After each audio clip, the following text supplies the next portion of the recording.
খামেনিকে প্রতি শ্রদ্ধা জানাতে শুক্রবার তেহরানের ইমাম খোমেনি মসজিদে পৌঁছায় বাংলাদেশের প্রতিনিধি দল। ১১ দলের জোটের নেতারা যখন কফিনে শ্রদ্ধা জানান, তখন তিলাওয়াত করা হয় সূরা আলে ইমরানের ১৬৯ থেকে ১৭০ নম্বর আয়াত, যেখানে আল্লাহর পথে জীবন উৎসর্গকারীদের মর্যাদার কথা উল্লেখ করা হয়েছে।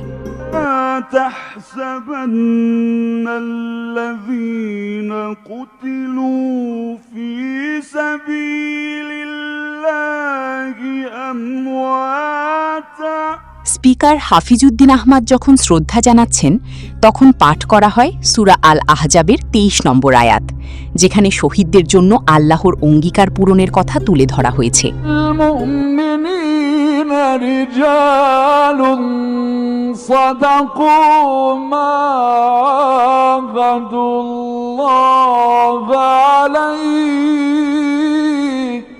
বিভিন্ন দেশের ডেলিগেটদের শ্রদ্ধা জানানোর আনুষ্ঠানিকতাকে দুই ভাগে সাজিয়েছে ইরান। উচ্চ পর্যায়ের প্রতিনিধিদের মর্যাদা অনুযায়ী সামরিক বাহিনীর মার্চ পাস্টের মাধ্যমে সম্মান জানানো হয়। পরে প্রতিনিধিরা নির্দিষ্ট স্থানে পৌঁছালে রণসঙ্গীত থেমে যায়। কোরআন তেলাওয়াতের মধ্য দিয়ে নীরবতা ভাঙেন একজন কারি।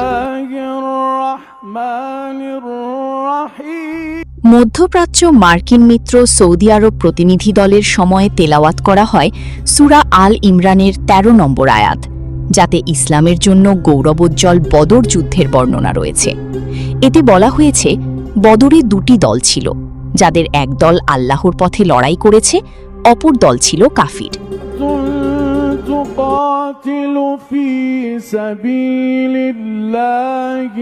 وأخرى كافرة يرونهم مثليهم رأي العين। মধ্যপ্রাচ্য যুদ্ধে ইরানের বিরুদ্ধে মার্কিন ইসরায়েলি বাহিনীকে প্রত্যক্ষ কোনো সহায়তা করেনি কাতার। তাদের প্রতিরক্ষার জন্য তেলাওয়াত করা হয়। ভুল ত্রুটি মার্জনায় আয়াত পাঠ করা হয় সূরা আল ফাতেহের ১ থেকে ৩ নম্বর আয়াত। ফিলিস্তাইন প্রতিনিধি দলের সময় তেলাওয়াত করা হয় পবিত্র আল আকসার কথা, আর হামাসের যুদ্ধার সময় তিলাওয়াত করা হয় সূরা আল হাজাবের ২৩ নম্বর আয়াত, যেখানে শহীদদের প্রতি আল্লাহর অঙ্গীকার পূর্ণ করার কথা বলা হয়েছে।